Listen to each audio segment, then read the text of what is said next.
Away from home for 2 years, his father only realized he was missing then. Just as he was about to shout, he couldn't remember his daughter's name. Thinking carefully, it seemed a bit strange. This girl used to be very clingy, always creating opportunities to meet Dot, but he himself didn't want to pay attention to her. However, starting 2 years ago, that once smiling girl no longer had a smile on her face. She began to turn cold, exuding a mysterious aura as she walked. Every day, she would do only one thing: silently swing her sword. The servants who had bullied him were directly fired by him. Since then, the servants didn't dare to look at him. Once they ran into each other by chance, and the daughter walked by without acknowledging them. When asked why she didn't greet them, she didn't even lift her head and said, "You're not worthy." This thought made the father furious. His wife had died in childbirth, and yet he still didn't follow the rules. This house no longer welcomed him, unaware that Zariz had already taken up residence in the palace. At this moment, his goal is to tame the prince in front of him, Dylan, and turn him into his puppet to help him ascend to the throne and mold him into a tyrant.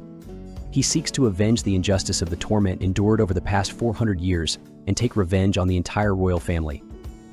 In his previous life, his mother died in childbirth when he was born, and from then on he was seen as the culprit who caused her death. What should have been a happy family fell apart because of it. He always tried to get close to his family, but all he received in return was distance. In his memories, his father never even called his name. He didn't know what he had done wrong. Fortunately, he had a natural talent for swordsmanship, which eventually gave him the chance to practice. Your Majesty. The Emperor said he would help him forge a real sword. He thought he had finally gained recognition and eagerly agreed, believing he was about to earn his family's approval. Little did he know that practicing the sword meant forging him into a real sword. Many other subjects couldn't withstand the process, but he was the only one who survived, though his life was forever altered. His body gradually began turning into steel. In the pitch-black cellar, he finally understood what the phrase "a real sword" truly meant. In the end, he was no longer resigned to his fate, but instead transformed into a breathtakingly beautiful sword, with his consciousness sealed within the blade. The power contained within the sword brought great joy to the Emperor. From that moment on, the Emperor's happiness was built on his suffering. For 400 years, he had guarded the empire, his blade tainted with countless sins, solidifying the power of generations of royalty. Yet no one cared about the torment he endured. So every night he prayed, longing to personally punish the royal family that had tortured him. Then, on this morning, he woke up in his own bed. The gods had finally granted him a gift, allowing him to be reborn at the age of 13. He quickly got up but clumsily fell, the pain in his body reminding him that this was no dream. After enduring 400 years of torment, he had finally regained his physical form. At this moment, he vowed to completely destroy the empire. So, on his birthday, after preparing the application for the royal tutor position, he set out to visit his mother's residence. He offered the last white flower, marking his complete farewell to the past. The path of revenge leading into the abyss was now irrevocably set. With the position of the royal tutor secured, it was time to find the prince and take the first step towards vengeance. Thus, when meeting the prince for the first time, he wore a blue flower crown and a white dress. He had heard that the prince's mother was a charming and elegant woman, and knowing how much the prince cherished her, he assumed the prince would be a timid young lord. "I am your teacher," he said. Dylan's gaze was somewhat vacant, but the woman knew that despite his seemingly harmless appearance, he was ruthless and merciless behind the scenes. Nevertheless, she intended to conquer this beast, to make him her husband, and help her destroy the landlord. As she reached out her hand and posed the question, "Your Majesty, do you know why I have become your teacher?" She knew that to tame the young man before her, who was not lacking in women, she needed to ensure he didn't see through her. When he realized that he was no longer invincible, the room would be in danger. But Dylan remained silent, simply extending his hand to shake hers. However, at the moment their hands parted, he felt the woman slide briefly across his palm. Then they sat down to drink tea, with a butterfly alighting on the woman's shoulder, which was actually her small hand. To attract the butterfly, she had deliberately smeared honey on the flower crown.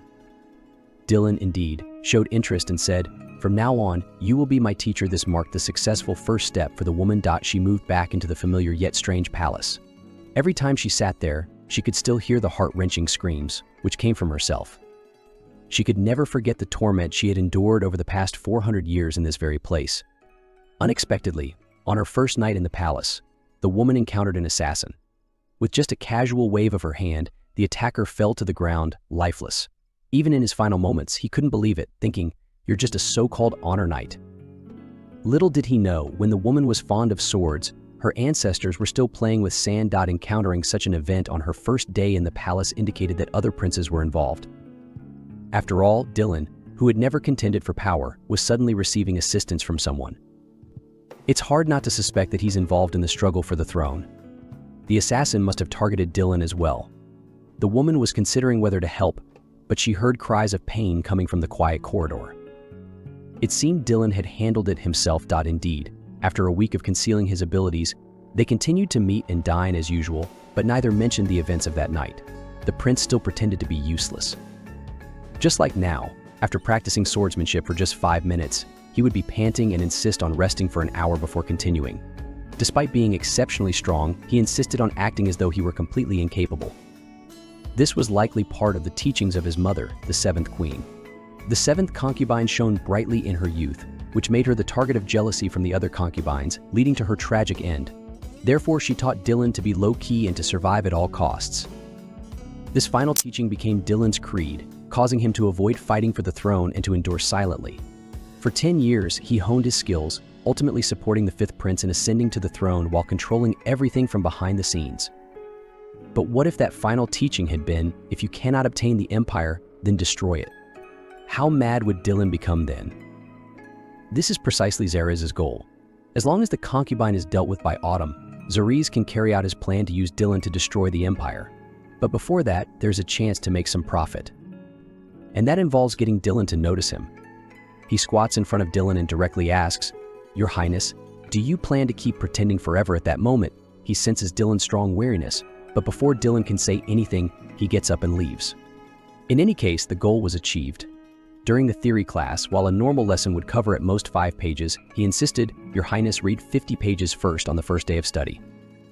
He casually wrote something and then began practicing magic without even looking up. He knew this would be a breeze for Dylan. Sure enough, after a short while, the teacher. "After I finished, the woman in front of me didn't seem surprised that her disguise was seen through." Dylan actually took the initiative to start a conversation. "Teacher, you haven't mentioned your family before." Charlize still didn't answer. Sure enough, after that, Dylan began to secretly observe her. When the prince became curious about her, it meant the fish had taken the bait. That day, the 9th prince came to visit, ignoring Dylan beside him and blatantly staring at her, his eyes filled with a dark intensity. With a disgusted expression, he burst into loud laughter, saying, "Can someone wearing a pink robe really be a knight's teacher?" Charlize could tolerate all of this, but the 9th prince became more and more arrogant. "You must have climbed up by relying on Dylan," he said, patting the seat next to him, motioning for her to come over, and added, "You'll have more opportunities if you stick with me." His flirtatious attitude was truly repulsive. She glanced at Dylan and noticed he had no expression, as if he could swallow any insult. Charlize was angry. For 400 years before her rebirth, he had always been trampled by the royal family as if he were merely an object, and now it was happening again. Charlize adjusted her mindset, smiling as she looked at the other person. "You have not only insulted me, but you have also insulted my student. So, let's duel." The 9th prince was stunned for half a second before he sneered and agreed. In his eyes, the woman was nothing more than an honorary title, a name and title only. He accepted the duel but had his red-haired brother fight in his place. Charlize didn't say a word. Her purpose for being reborn was simply to quietly exact her revenge. But if the other party kept pushing her, then she would wear her fiercest dress, wield her heaviest sword, and fight the toughest battle. The opponent came at her aggressively, but Charlize remained calm and unhurried. As the attack drew near, she effortlessly countered it, mocking, "Is this your attack?" How weak! The guard, enraged, immediately became intent on killing her. However, what seemed like a fierce strike was casually deflected by Charlize. In the brief exchange, she even managed to remove the guard's hair tie. Charlize stopped playing around, realizing that the man before her had nothing more to offer. She then fiercely charged at the guard, who couldn't withstand the incoming force. In just a moment, he was left battered and broken. Amid the shock of everyone present, the guard knelt before Charlize. Now, the 9th prince was consumed by fear. The woman on the battlefield seemed like a monster. Trembling, he walked over and stammered, "I apologize for my rudeness," before hurriedly fleeing. Charlize became famous after that battle. No one dared to call her an honorary knight anymore. Instead, she was met with admiration. Even Dylan's gaze toward her changed. He slowly approached her and, in a voice only the two of them could hear, asked, "Teacher, Why do you think living like this is meaningless? His was Dylan's first question, essentially admitting, you've piqued my interest. Because you and I share the same feelings. Because only I understand you. Dylan never doubted that he would one day become the supreme ruler. Even though no one knew about his talents, he still strategized and planned meticulously. Gradually, he grew tired of how easily he could achieve anything. He became curious if living as an ordinary person might be interesting. But when he actually tried it, he found it was nothing special. Slowly, he shut off his heart, not allowing any inferior emotions to seep in. I'm right, aren't I? Your Highness, the woman's words struck Dylan's heart with precision. I know your secret, which is why you're wary of me. It's precisely because we are the same kind of person that I understand you. So would you let down your guard and try to let me in? At that moment, Zalai's finally breached Dylan's psychological defenses. The older brother had been anxious because he hadn't received a reply from his younger sister, despite reminding her for a month. When he asked the messenger, he learned that the sister had merely glanced at the letter before tossing it aside. Something felt off. She had been very clingy and ignored by the family in the past. Now, upon receiving the letter, she should have been excited and asked, "Is this really from my brother originally?" The brother had been worried that his sister might cling to him in the future, but now, everything had changed. Must be a mistake, he thought. The father, whom he had hoped would be pleased, didn't seem happy at all. The brother tried to make excuses but couldn't help but ask his father, "Have you heard from my sister?" Before he could finish his sentence, he saw his father glaring at him. Why bring up such an unpleasant topic during a meal? The father was quite strange. The lilies on the table symbolized his enduring remembrance of his deceased wife. He was so sentimental and devoted, yet he couldn't tolerate his living daughter. His wife had returned to the southern court because of their daughter. Since the daughter was born, he had refused to dine with her. Man Karis no longer came to the dining room and had now disappeared completely. It was for the best, out of sight, out of mind. On the other hand, Karis was unaware of these changes. At that moment, he was carefully preparing himself because he was about to meet Dylan's mother. He remembered that Dylan only smiled like a child when talking about his mother, so he wanted to make a good impression. The seventh Empress is an important secret kept from Dylan. After dressing neatly, they arrived at the seventh Empress's palace. Before them was Dylan's biological mother, the seventh Empress. She was a princess from the kingdom of Shaylin, delicate in health but still graceful. The usually stern Dylan was unusually respectful in front of her, discussing everything happening outside with his mother, who had been confined to her chambers. At this moment, the seventh Empress called for Karis. Despite her status as Empress, she was humble and had a gentle demeanor towards Karis. She even extended her frail hand to touch him. Unlike his cold father, her hands were warm. Karis felt a heavy heart. Although it was their first meeting, knowing that such a mother would soon suffer deeply saddened him. No one can prevent the changing of the seasons, and soon the seventh Empress would be in a state worse than death. The only remedy was the Zilu grass, but only the Emperor had it, and it would not be easily given. Suddenly, an idea struck him. The Empire held a swordsmanship competition every 10 years. As long as Karis becomes the victor, the Emperor will grant any wish. If Karis were to participate and win, he could request the Zilu grass as a reward. Dylan, being someone who repays kindness, would surely be easier to tame afterward. However, upon returning, Karis was faced with a new dilemma. He couldn't compete in the tournament as a woman, as it would risk Dylan recognizing him. Just as he was about to cut his hair to disguise himself, a group of small fairies suddenly appeared, surrounding him and chanting a spell. In the next moment, Karis was transformed into a handsome young man. The swordsmanship tournament had tens of thousands of participants. Yet he remained fearless, as a competition of this level was just a minor challenge for him. To conceal his true abilities, he deliberately slowed his pace and ended up ranked 85th after the preliminaries. When he glanced up at the stands, he noticed that the ninth prince was absent. Karis wasn't surprised. Dylan must have taken action. Considering Karis as his own, Dylan would have been enraged by the ninth prince's earlier insults. Knowing Dylan's ruthless nature, the ninth prince wouldn't have had a good outcome, even if he wasn't outright eliminated. Karis's thoughts were interrupted by the announcer, Baum, pulling him back to reality. He froze, stunned to see that his next opponent was none other than his own elder brother. Karis felt a complex mix of emotions stirring within him. Although Karis had been coldly treated by his family since childhood, to the point where they didn't even want to see him at meals, the moment his opponent turned out to be his elder brother, he still felt the urge to destroy him on the spot.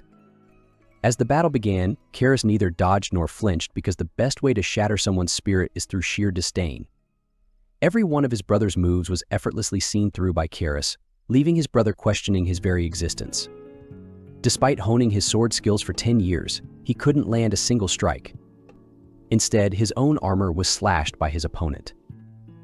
The boos from the crowd made it clear that, regardless of the outcome, he would never rise to prominence again. The swordsmanship tournament had attracted various minor nobles, and many merchants took the opportunity to make money. Karis also wandered around the market, but it was here that he caught sight of Dylan. As if sensing something, their eyes met from across the distance. Karis felt a bit uneasy, but then he remembered he was disguised as a man, so Dylan shouldn't be able to recognize him. Dylan didn't linger, turning instead to the notice board where the betting odds were displayed. Guessing the champion correctly could bring a fortune. Looking at the list with Karis's name on it, Dylan's lips curled into a smile. "I'll bet 1 gold coin on myself," he said. Although Karis had no idea how he did it, Dylan had indeed recognized her despite her disguise as a man. Karis's mind went blank when she realized that her next opponent was her former fiancé from her past life. In the previous life, her fiancé had searched for her for 5 years, though she wasn't sure why. However, she couldn't afford to be swayed by emotions now. She had to win, and then present the Zilu herb to Dylan. Amidst the cheers of the crowd, Karis secured victory. As the champion, she was now entitled to make her request to the Emperor. "Is your request for a companion, wealth, or perhaps a get-out-of-jail-free card?" the Emperor inquired, curious about what Karis would ask for. But Karis simply leaned in closer to the Emperor and whispered her request in a voice only the two of them could hear. Although the Emperor was taken aback by her unusual demand, he agreed, promising to have it delivered to her. Before she left, the Emperor expressed his desire for Karis to become his personal advisor, a golden opportunity for wealth and power. However, Karis declined. She had no intention of protecting the very person she longed to overthrow. Her only goal was to quietly tame the Emperor's son. And then Karis thought to herself, "I'll destroy him with my own hands." However, her exceptional abilities had caught too much attention. The Emperor, realizing that if he couldn't have Karis as his ally, he would have to eliminate her. Yet the Emperor hesitated. He couldn't afford to lose someone as capable as Karis so easily. Just as Karis stepped out of the palace, her former fiancé suddenly appeared. "Karis, long time no see. You're still alive," he said with a strange familiarity. Karis's mind raced. This was impossible. They weren't supposed to know each other, yet they were meant to meet 2 years later. The man, equally puzzled, couldn't understand why everything around him seemed slightly off. For the past 2 years, he had noticed his body changing, growing smaller, and the surroundings, familiar yet strange, felt oddly dated, as if the furniture had aged overnight. He knew that his mother would call him the Crown Prince's consort at this moment, and even the name of the newborn child matched the one he had encountered before. When he dreamt of a servant being accidentally struck, it also came true at that exact moment. What was happening? Could he be possessed by some demon? But why was Karis so different from how he remembered? In his memory, she was always reclusive, but now she was skilled in socializing. She used to be timid, yet now she was composed and unyielding. Karis must know something, some secret. Driven by this suspicion, he confronted her. "Karis, didn't you go missing?" he asked, the confusion evident in his voice as he tried to piece together the puzzle of their altered reality. The woman felt a turmoil within her as she recalled being forged into a sword, and how the man had indeed searched for her for 4 or 5 years. But why did he remember the events of the previous life? Karis pretended to be angry, scolding the man for speaking nonsense. At this moment, all she wanted was to distance herself from him, to keep him out of the danger she was entangled in. After all, in her previous life, he was the only one who had been kind to her. The man, Tahu, didn't press the issue. He bowed slightly in apology and then watched as Karis walked away. As she returned to the banquet, she immediately noticed the curious and strange looks from the people around her. They were intrigued by the unusual encounter they had just witnessed. The family's wife became the prince's teacher through some means, and now Dylan was also directing his gaze at her. He couldn't help but be puzzled. What was Karis's purpose in disguising herself as a man to participate in the competition? What wish did she make after winning? Everyone was now talking about her, but she seemed completely unfazed by it. This suggested that she was no ordinary person. But what was her real intention in getting close to him? It was truly hard to figure out. Returning home, Karis removed her disguise. Only now did she have the time to sort out her thoughts. How could Tahu remember her? Could he be a time traveler as well? But now wasn't the time to dwell on that. She had to deal with the immediate situation. The Empress Dowager was nearing the end of her life, and the Silurian herb would soon be needed. Karis believed that after this event, things would become even more complicated and dangerous. She needed to stay focused and prepared for what was to come. Dylan would certainly be devoted to her, and at that moment, urgent shouts echoed through the palace. Dylan, alarmed, quickly left his bedroom. Something's wrong. The 7th Empress is ill. His footsteps rapidly faded away, but Karis remained still. She needed Dylan to witness the Empress's suffering just at the right moment. Offering the miraculous herb would alleviate her pain, and even if her life couldn't be saved, it would still allow the Empress to entrust her son to someone she trusted. Thus, Karis would be given the heavy responsibility. Teacher, I entrust my son to you. Hearing this, Karis felt a deep sense of guilt. The Empress was a kind and gentle person, the last barrier preventing Dylan from falling into darkness. But Karis hesitated to act because she didn't want to repeat the events of the past. In the previous life, Dylan had desperately searched for the miraculous herb, but he failed to reach the Empress before she passed away. This grief led to his transformation into a tyrant. In this life, Karis could use the herb to alter the course of events, saving Dylan from complete despair. Yet, by ensuring that the Empress couldn't be fully saved, Dylan would still descend into darkness, though now with Karis by his side, guiding and controlling him as he became the very thing he was meant to be, a ruler shaped by pain and loss, but under her influence. The only redemption plan was progressing smoothly. In the end, the 7th Empress passed away, just as in the previous life. A few days passed, but no one came to pay their respects. After all, the power struggles within the royal family had been ongoing for years. Anyone who mourned the 7th Empress would be seen as opposing the 2nd Empress. Only one person silently approached the funeral, the 5th prince of the royal family. In Dylan's eyes, a glimmer of hope emerged. After all, he was only 14 years old. In the vast and treacherous ocean of power struggles, even the strongest could lose their way, desperately seeking a guiding light. And before him, the 5th prince was that beacon. During Dylan's most helpless moments, it was the 5th prince who broke through the oppressive atmosphere of mourning. In the previous life, the 5th prince's success in the battle for power was closely tied to his actions today. As the sky opened up with heavy rain, Karis felt a deep sense of sorrow. She raised her head unintentionally and noticed Dylan quietly watching her. The rain poured down, but there was something unspoken in Dylan's gaze and emotion that Karis could not ignore. The bond between them was strengthening, as if the pain of loss had woven their fates even tighter together. Dylan's vulnerability was laid bare, and Karis realized that this was a pivotal moment. She was not only shaping his future as a ruler but also becoming an integral part of his life. The 5th prince might be the beacon, but Karis was the force guiding Dylan through the storm. Dylan's eyes revealed a trace of hesitation. Then he extended his hand, offering Karis the final letter left by the 7th Empress. Karis knew that it likely contained the same message as before: to remain low-key, no matter what, and to survive. This had shaped Dylan into the shadow ruler of the royal family in the previous life, but to her surprise, the contents had changed. Perhaps in this life, the 7th Empress passed away without the same torment, leading her to be less cautious in her final thoughts. Or perhaps, with Karis now by Dylan's side, the Empress had seen a new path for her son. The letter now urged Dylan to pursue his revenge and live freely in her stead. Freedom, what does it mean to live freely? Dylan was now adrift, seeking someone to guide the direction of his future. He felt that person was Karis. What do you wish for me to do? Teacher, Dylan asked, his voice carrying the weight of uncertainty and expectation. Karis carefully tucked the letter away, then crouched down, looking up at Dylan with a resolute gaze. Please become the king.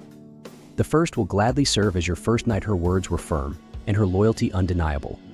Karis knew that to guide Dylan, she needed to push him toward the throne, to embrace the power he was destined for. Only then could she help him navigate the treacherous world of royalty, fulfilling both his mother's final wish and the path she had chosen for herself. Dylan, moved by her determination, felt a new resolve begin to form within him. He would become the ruler his mother had urged him to be, and with Karis by his side, nothing could stand in their way.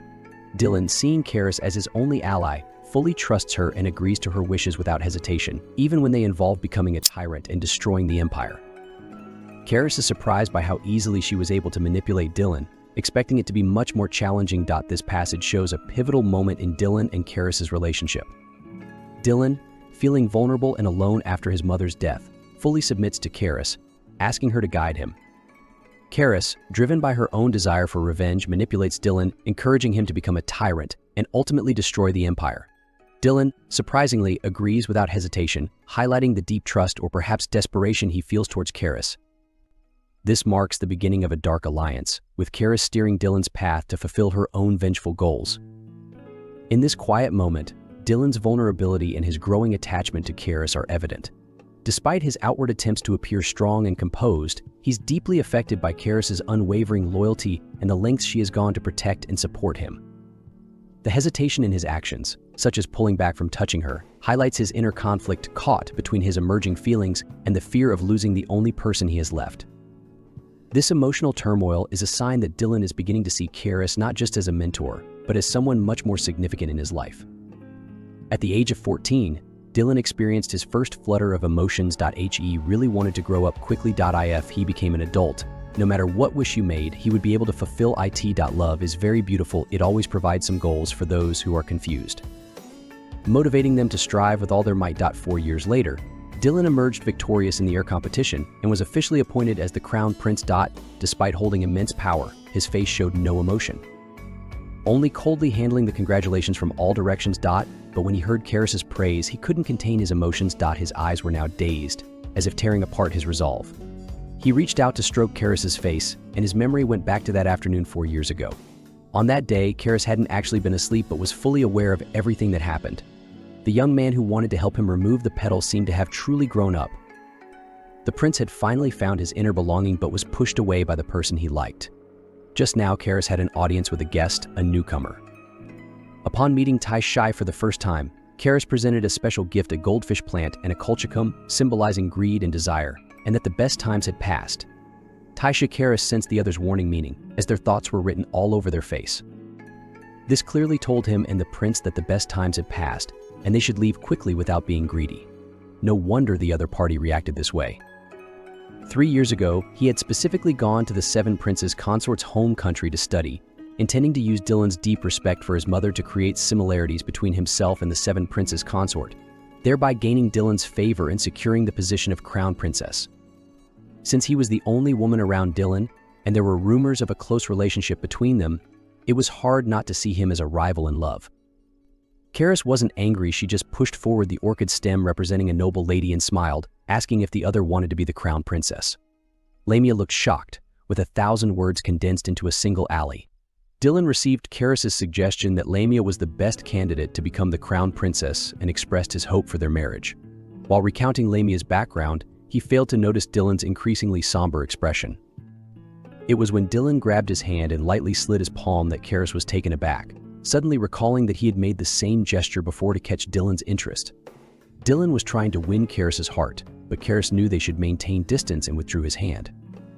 Dylan experienced a moment of pain but continued to be attentive, even offering to wash Karis's feet. His attitude was sincere, and Karis couldn't refuse, though he hoped to keep some distance, especially since Dylan was to marry Lamia. To his surprise, Lamia was crying on the ground, shouting loudly that she was not qualified to be the Crown Princess, and that she already had someone she loved. The expression on Lamia's face was filled with fear. Remembering the ambition in Lamia's eyes when they first met, and now seeing her in such a pleading state, Karis easily guessed that this was Dylan's doing but couldn't understand his purpose. Was Dylan trying to break free from his control? Yet, Dylan acted as if nothing had happened, his expression still gentle. After a long pause, he suddenly called out to Karis, "Teacher, can you always stay by my side?" Before Karis could react, Dylan took his hand and kissed it deeply. In return, Dylan promised, "I will take the throne by winter and offer the world to the one who will rule it," bowing his head as he spoke. At that moment, Karis realized that there was no need to exert any effort. Whether it was ruling or destroying, it was all just part of Dylan's plan. The woman never imagined that her rebellious student would develop feelings for her, his teacher. Although this was just a dream, it was Dylan's dream, his deep desire to possess his teacher. In his youth, he was sensitive and intelligent. Even if no one recognized his talents, he still strategized and planned. Over time, he grew tired of achieving everything and became bored with dealing with fools, until Karis appeared. He wasn't a famous figure. He didn't know Dylan's true intentions for getting close to him, but it seemed that Dylan understood everything about him, always able to strike the perfect chord in his heart. Gradually, he was touched by Dylan's unique charm, completely losing his psychological defenses. From that moment on, it no longer mattered who Dylan was. He was willing to unconditionally obey him, even sacrificing everything for him. But recently, Karis had asked him to marry another woman, which is why he made that woman pay the price. It wasn't that Dylan had any deep hatred for the woman, he simply wanted to ensure that no one could come between him and Karis. For this, he was willing to do anything, whether it was destroying the Empire or even killing his own father. As long as Karis was there, he was willing to become a tyrant. Then came the day of Dylan's enthronement ball. Dylan and Karis walked into the hall hand in hand. As soon as Karis entered, Dylan was called away by the Emperor. Watching Dylan leave, Karis couldn't help but chuckle to himself. These past few days, for some reason, Dylan had been avoiding him and blushing for no apparent reason. That boy. Could he have done something he's too ashamed to face me about, Karis thought. While he was lost in thought, a man approached him. It was his former fiancée from the previous life, Cahul. From his words, it seemed that he was asking Karis for a dance. Although Karis wanted to save the first dance for Dylan, etiquette dictated that he couldn't refuse the first person who invited him. Cahul looked at him with deep affection, but Karis felt a chill down his spine, his gaze shifting upward to see Dylan watching with gritted teeth. Karis quickly ended the dance with Cahul. Who would have thought that just as the dance ended, Karis's waist was abruptly grabbed by Dylan. "I want to talk to you," Dylan said, his tone making it seem like he was issuing a warning to everyone around them. Once they were outside, Karis wanted to scold him, but when he saw the look on Dylan's face, it melted into that of a puppy. "Teacher, I was wrong," Dylan murmured, not knowing what had come over him. After witnessing that scene, he felt overwhelmed with jealousy and possessiveness, blushing uncontrollably and even unable to meet Karis's eyes. He left quickly, telling Karis to rest well, unaware that his beloved woman was about to face hardship. His sister had left without a word and 4 years later, sent their father a letter severing all ties. His older brother went to confront her but was forcibly turned away by the servants and angrily pushed the guards aside. He found his sister sparring with the crown prince, and even though he knew nothing of swordsmanship, he could see that her spiritual power was so overwhelming that even the crown prince couldn't withstand more than 2 moves. Even a fool could recognize his sister's talent. Being the crown prince's teacher was almost beneath her abilities. Initially, he had come to confront her, questioning how she dared to request to sever ties with the family. After all, everything she had, food, clothing, servants, had been provided by him and their father. But seeing his sister now, he realized what his family had done to her. Not only had they treated her as a thorn in their side since childhood, but they had also despised her for being a girl, denying her opportunities. They had even destroyed her future with their own hands. If only they had paid her more attention, perhaps she could have reached unimaginable heights. He wanted to apologize, but then he saw her smile, a smile that was entirely different from the one she used to have. Back then, her smile was forced, but now it was filled with genuine happiness. Indeed, how could he have the face to speak with her? The sister who could have been bullied by the servants had now risen to the esteemed position of grand tutor. Her older brother went to see their father and couldn't help but ask, "Have you ever cared about Karis?" Even a little, and she wouldn't have turned out this way, but before he could finish, he noticed his father's face darkening. People are like this. Overwhelming guilt can easily transform into extreme anger. The father quickly stood up and slapped his eldest son, saying, "Don't think so highly of yourself. You didn't care about her either, so what right do you have to blame me?" Their father was that kind of man. He had blamed Karis for the death of his wife during childbirth and had never shown her any kindness. At meals, he would instruct the servants to place a pot on the table where she would sit, as if to symbolically separate her from the family. In doing so, he claimed to honor his late wife. But whenever Karis appeared at the dining table, their father would refuse to dine with the family. As a father, he was a figurehead, and his behavior set an example for the children. The second brother was a prime example of this influence. As a child, he had eagerly asked their mother for a younger sister, thinking that if he had one, he would protect her well. Their mother had praised him for being a good child. He did tell stories to his sister back then, and she adored him the most. However, he often noticed the cold, disapproving gazes from their father and older brother, so he distanced himself from her. Even when she scraped her knee, he ignored her, and when she came running to him again, he pushed her away once more. How could he not know that his sister would be unhappy? But their father and older brother had treated her that way, and in his attempt to fit in and avoid being disliked, he too chose to become one of the oppressors. Now it was too late for regrets. He suggested to his older brother, "Our sister's birthday is coming up in a few days. If we give her a gift, it will surely make her happy." Expensive gifts were too easy to buy and lacked sincerity. So they decided to give her flowers instead, black roses, which they thought suited her perfectly.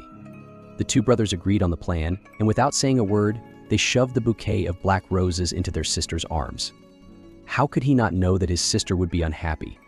But their father and older brother had treated her that way, and in his attempt to fit in and avoid being disliked, he too chose to become one of the oppressors. Now it was too late for regrets. He suggested to his older brother, "Our sister's birthday is coming up in a few days. If we give her a gift, it will surely make her happy." Expensive gifts were too easy to buy and lacked sincerity. So they decided to give her flowers instead, black roses, which they thought suited her perfectly. The two brothers agreed on the plan, and without saying a word, they shoved the bouquet of black roses into their sister's arms. The scene erupted into chaos with everyone in shock. The two brothers tried to say something, but a single, icy glare from Dylan silenced them. Pollen allergies affect only a small number of people, but in severe cases they can even lead to fatal outcomes. Dylan knew he had to save his teacher at all costs. He carried Karis to his own quarters, where he discovered that her magical power was merging with the deadly toxin. The only way to save her was to transfer new magical energy into her body, a process that would be extremely difficult. But since Karis had chosen him to protect her, Dylan was determined to give everything he had, no matter how impossible the task seemed. Meanwhile, the two brothers learned from the wet nurse that Karis's magic was completely incompatible with black roses. The reason they hadn't known was that their father had forbidden anyone from speaking of it. When Karis had her first allergic reaction as a child, their father ordered the nurse to keep it a secret, believing that someone who had killed their mother had no right to complain of pain. Karis once again found herself in that recurring dream, where she was turned into a cocoon by the Emperor, used as nothing more than a tool. Life was pouring out in streams. For these 400 years, he had been surrounded by a deep sense of guilt. A gentle voice was like a beacon, shattering the darkness. "I'm waiting for you to wake up." When he opened his eyes, he felt much better. The weather today was beautiful, and what pleased him even more was the presence of the young man beside him. He had been there all along. He had slept for 3 days and nights, and the man had kept vigil over him for the same duration. He believed he was indeed right about Dylan. But he also understood that Dylan didn't need verbal thanks. He was preparing to give him a grand gift. "Your Highness, I want to take a half-month leave to go to the Levin Mountains. It's a remote area, full of magical beasts and toxins, but it's the territory of Duke Kinning, who holds military power. Since Dylan hasn't married the crown princess, and thus lacks support from an external wife. Any uprising would certainly need Duke Kinning's backing." Karis expected Dylan to have some doubts, but he readily agreed. For him, everything Karis said was right. When Karis arrived at Winlai, Kinning personally came out to welcome him. He couldn't understand why the crown prince's right-hand man was involved. He had traveled a long way to come here and even played several games with him, whether it was roulette, poker, or slot machines. Kinning won them all. Karis claimed it was just luck, but only the strategist beside them could see that the woman before them possessed extraordinary intelligence. Kinning didn't think such a woman would come here just for games. "Let's get to the point," he said. Karis, too, got straight to it. "I came to make a bet. It's rumored that Duke Kinning is searching for a family heirloom, but the mountains are teeming with magical beasts, making it nearly impossible for ordinary people to enter. I want to bet whether I can help you obtain it. But as the price, the loser must serve the winner unconditionally for life." When the Duke thought Karis would never return, he was startled to hear that Karis had brought back the family heirloom. The Duke was momentarily speechless. It was the only relic left by his late wife. His gratitude was beyond words. The Duke knelt on one knee and presented the accessory with both hands. Karis, standing proudly, seemed like a war goddess who had conquered powerful lords. In front of witnesses, the Duke swore to serve Karis for generations. Karis finally obtained the sworn oath. He was sure Dylan would be thrilled to receive it and couldn't wait to see him. But he didn't expect. Dylan had also prepared a surprise for him. In the meticulously decorated palace, a young man, holding a ribbon with a shy expression, was waiting. Upon hearing Karis's call, he smiled brightly, like a blooming flower. It turned out that today was Karis's birthday, and Dylan had organized a surprise party just for him. Karis stood there in shock. This day, his birthday, was also the anniversary of his mother's death. Each year, he would remind himself not to be happy, as his father's anger would always overshadow the day. He would tell himself that he could only be sad on this day. But now, things were different. Everything in the palace was prepared just for him. Even Dylan, the crown prince, personally poured water to wash his feet. Kneeling on one knee, the man showed no resentment, only pure happiness as he said, "Thank you for coming into this world." Karis felt the same. If he could, he would have said, "And thank you for reaching out to pull me from the abyss." Dylan had always known that his teacher's wish was to start a rebellion, which meant overthrowing Dylan's father. Yet Dylan never questioned his teacher's motives. Everything proceeded as Karis had planned, binding the damned emperor and making him kneel before Karis. As long as he could remain under the teacher's light, Dylan was willing to be influenced by him. Rebellion is a path of no return. Failure only leads to death. If anyone dared to obstruct Karis's path, they should be ready to face Dylan's wrath. After paying respects to the late empress, Dylan asked if he could call Karis by his name, knowing that once he became emperor, no one would dare to address him so directly. For both of them, this rebellion, whether it succeeded or failed, was Karis's last chance. Dylan noticed the wind picking up. 2 hearts burned hot in the autumn wind. The boy's flushed face seemed to be the last barrier holding back his impulse. Karis saw it but lied to himself, claiming he had no feelings for the boy before him. He was just a tool for his revenge. Little did Karis know that from this moment on, he would never escape from the boy's grasp. In his quest for revenge against the emperor, he meticulously approached the prince. He spent 4 years lurking by his side, eventually taming him into his own lamb. But he didn't expect the prince to be even crazier than he was.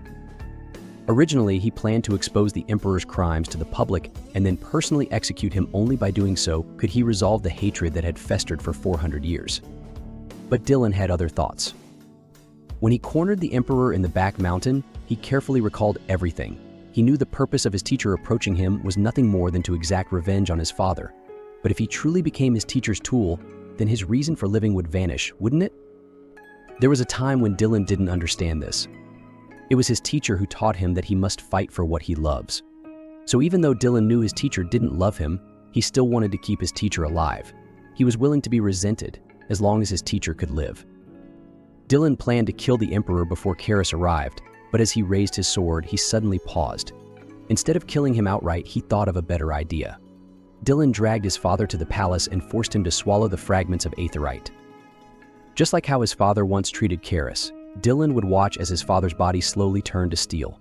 During this transformation, no matter what happens, he wouldn't die until he became a sword with consciousness, cursed with eternal life, and subjected to endless torment. Teacher, didn't I do well? This is the most perfect gift I can give you. Shouldn't you praise me? But all Karis could see now was a Dylan who had gone mad, with nothing left but a terrifying and overwhelming power. He just wanted to escape now. But why? Dylan had perfectly destroyed the royal family for him. Isn't this exactly what he wanted? You did well. Dylan successfully ascended to the throne after the rebellion, and the aftermath and reconstruction were proceeding smoothly. Yet Karis was troubled, dismissing Kahu's congratulations with a simple, half-hearted response before collapsing onto the floor. Suddenly, Dylan seemed terrifying to him.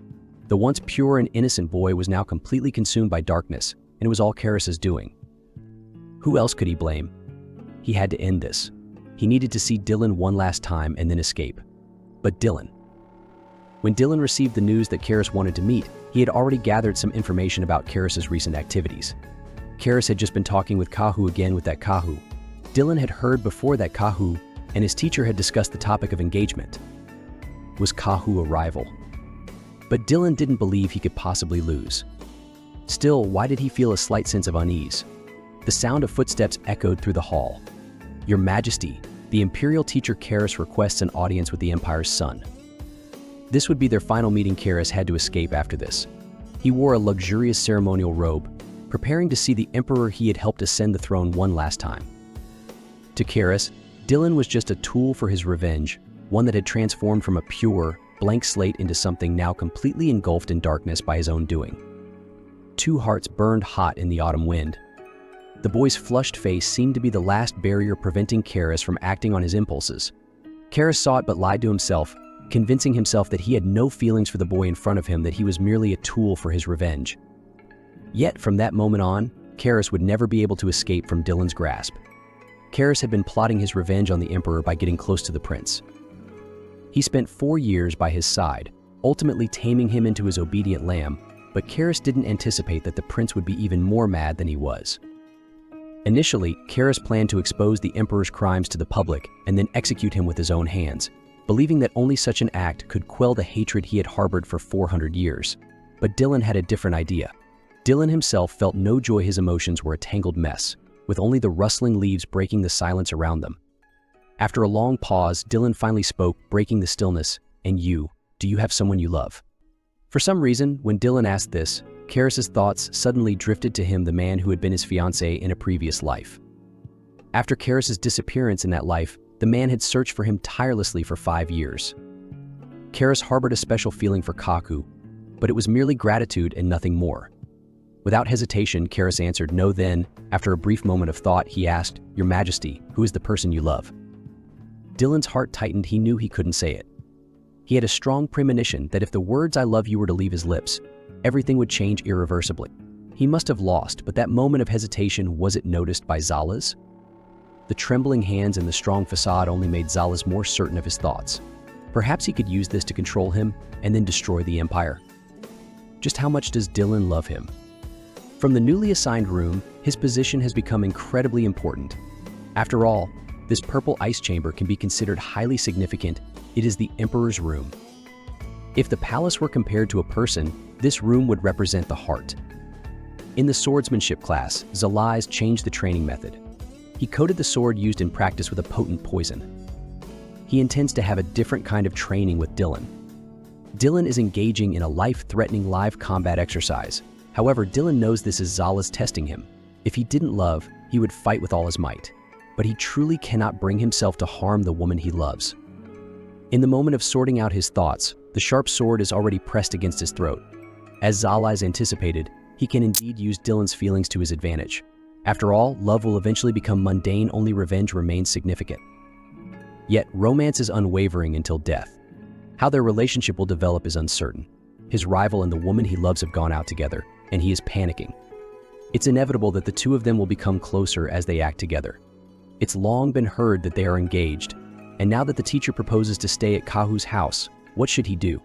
When the teacher was on a mission and Kahu offered assistance, he should have agreed at that time. He fought hard to seize the throne, not to hand it over so easily. Dylan feels like he's going mad. The canvas in front of him has inadvertently been filled with a warm scene of the two of them. It turns out that subconsciously, this is his biggest worry. Zalaz knows that Dylan will be jealous.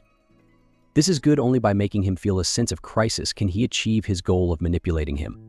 As for Kahu's attitude towards him, Zalaz decides to test it. On a starry night, it's the perfect time to share his feelings. He asks Kahu why, when they were plotting a rebellion, he chose to stand by Dylan. Kahu explains that standing by Dylan isn't as simple as it seems. It's actually a long story. His memories seem to have become confused. For instance, he noticed his body shrinking, anticipated the butler being struck, and knew the name of the crown princess. But Zalaz is different. In his memory, the dead friend who was saved by him was his fiancée. Despite being missing for 5 years, she has been teaching the prince all this time. Everything revolves around her changing, so he approached her. Unlike his previous impression, she is now overbearing and ruthless. The unique beauty felt in the moments between life and death is striking. But after the calm, one can discover that within his cold heart, there still hides a different kind of tenderness. Although he seems to be effortlessly affectionate with everyone, he has always kept his distance from Kahu.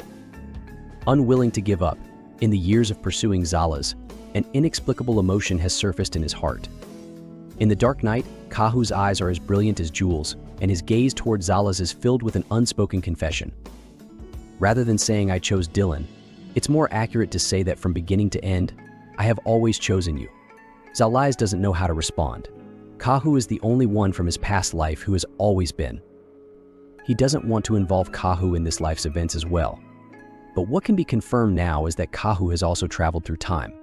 However, he wasn't affected by the Achillet fragments. How did he come back? Could it all be fate's arrangement? With the mission successfully completed, as soon as Zalaz returned to the palace, Dylan eagerly came out to greet him. Seeing Zalaz wearing unfamiliar clothes, he realized these were a gift from Kahu. Struggling to control the urge to tear the clothes apart, he smiled and asked if everything had gone smoothly in the past few days. With Kahu's cooperation, everything went well. He also warmly hosted me at his home. Hearing this, Dylan became even more excited. I've decided to organize a ball for you. The main guests will be Ning, and Kahu. Zalaz was stunned. Doesn't he care at all about my relationship with Kahu? However, the next moment Dylan asked, do you like Duke Kahu? Zalaz knew this was a test. Yes, Your Majesty. I like him very much. Dylan congratulated him with words, but holding Zalaz's hand and gently embracing him, the feeling at that moment was anything but cool autumn. The air was filled with an incessant heat. He didn't know how much trouble his actions were causing Kahu after his beloved woman returned from the rival. She not only wore the rival's clothes but also openly expressed her deep affection for him. Dylan, with a smile, announced that he would host a ball for them. Zalais was taken aback. He seemed not to care at all. Yet why was there an inexplicable heat in the cool autumn breeze? On the day of the ball hosted by Dylan, Zalais was dressed as a bride. However, the main guests were not Dylan, but Kahu and Zalais. Unexpectedly, as soon as Kahu entered the venue, he was taken away by a mysterious person. At that moment, Dylan hurried over and said, "Teacher, I'm here to offer you the first dance that was once taken from you." Zalais recalled that at a previous ball, he had ignored Dylan and danced the first dance with Kahu. So, was this all part of his deliberate plan? "Teacher, please don't focus on Duke Kahu anymore. I want you to see only me today," Dylan said. The man's tenderness made Zalais waver. His mind seemed to go blank at that moment. "Well, as you wish, Your Majesty," Zalais responded. The pair on the dance floor looked perfectly matched, their dance steps enchanting to watch. At this moment, they were the true stars of the ball, while Kahu was a trivial presence. Zalais, observing their figures, suddenly thought of his trusted tailor, who had abruptly stopped making his garments. Looking at the familiar craftsmanship on Dylan's attire, he began to understand why. The two men's gazes were perfectly aligned, their intertwined movements growing bolder. Upon closer inspection, Dylan's eyes displayed an unmistakable satisfaction. He had stolen my dance partner. Dylan lingered, unable to let go of the moment. It felt as if the warmth of Zalais still lingered on his fingertips, making him reluctant to part. A voice snapped him back to reality. It was Kahu, who approached quickly. "Your Majesty, I hope to marry Lord Dylan." This was the first clash between rivals. Dylan's face darkened throughout the exchange. Though he verbally expressed respect for Zalais's opinion, his palm was already lined with veins, showing his agitation. As expected, the Emperor favored Zalais. Kahu didn't genuinely wish to marry Zalais, he was merely testing Dylan's stance. However, the next moment, Dylan's tone turned icy. Servants should focus on their duties and not engage in such foolish attempts to test their master. They truly resembled those cold eyes, just like Zalais. And Kahu, who wouldn't listen to advice, would eventually repeatedly push Dylan's limits in the future. She is the youngest daughter in her family but has never experienced the love of her relatives. After her mother died giving birth to her, she became the family's scapegoat. Servants bullied her, her brothers distanced themselves, and her father resented her. She was left alone, feeling miserable but unable to cry, and could only force herself to smile to avoid angering her father. The unattended little flower bloomed alone.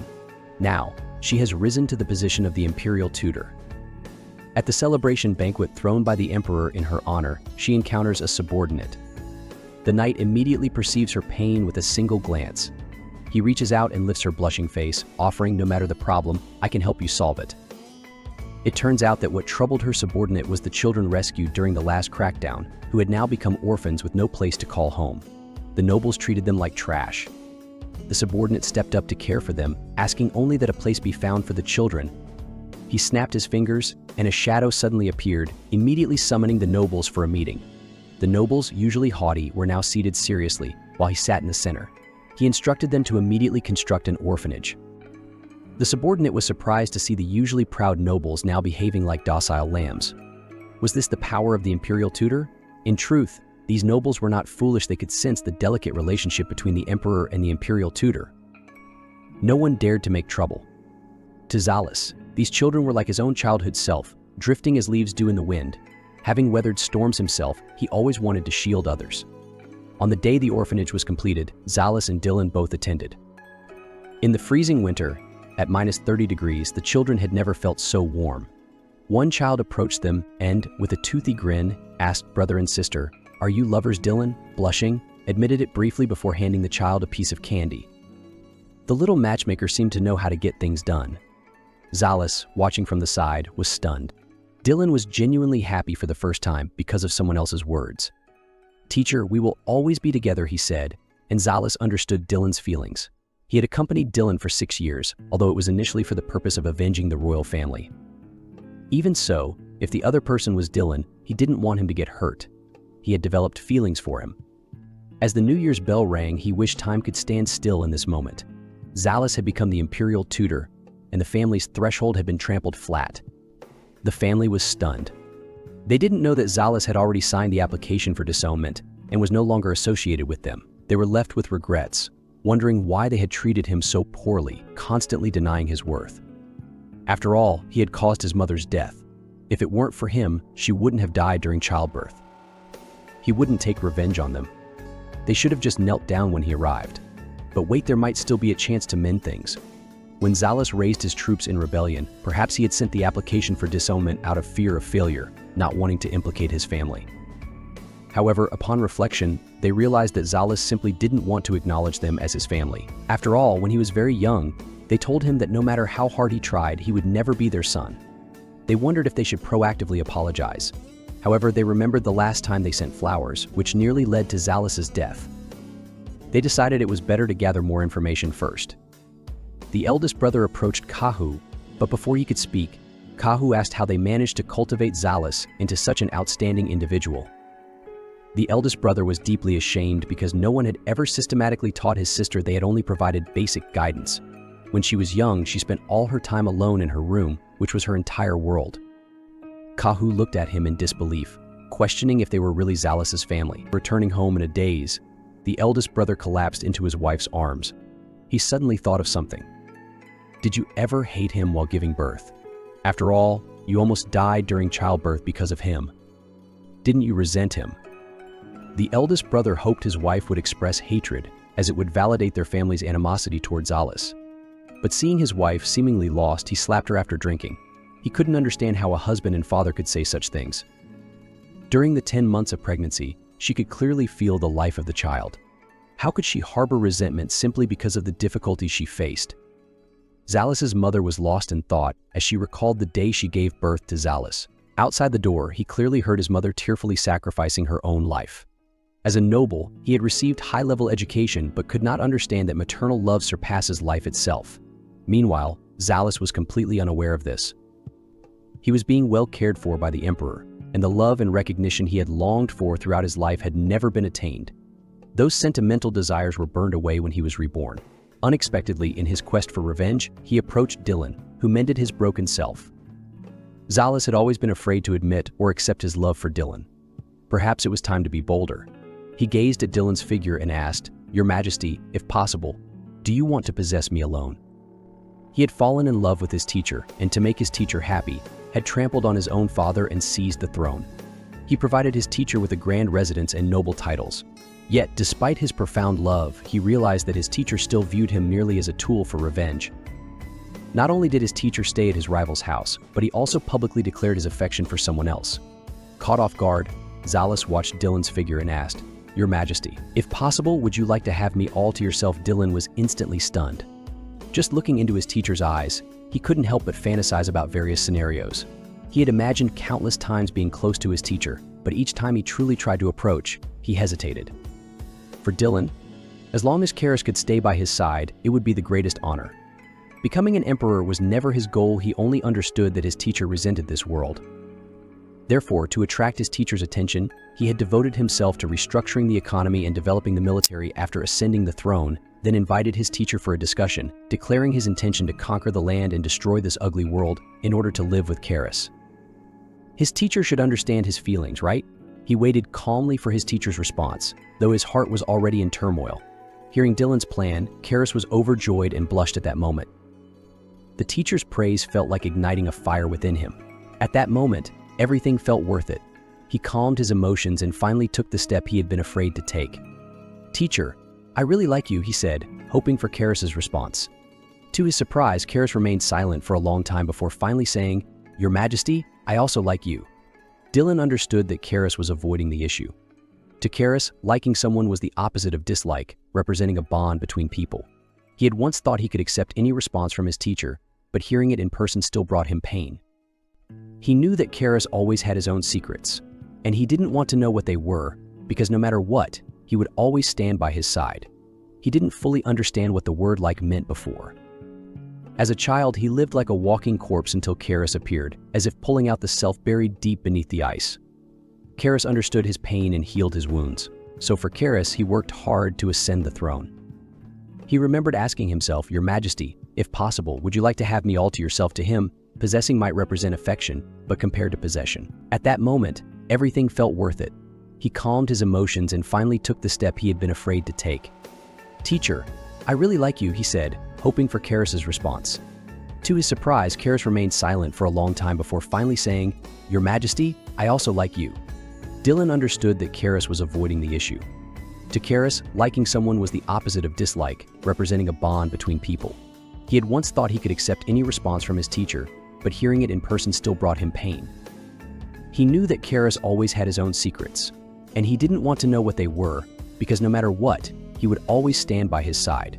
He didn't fully understand what the word like meant before. As a child, he lived like a walking corpse until Karis appeared, as if pulling out the self buried deep beneath the ice.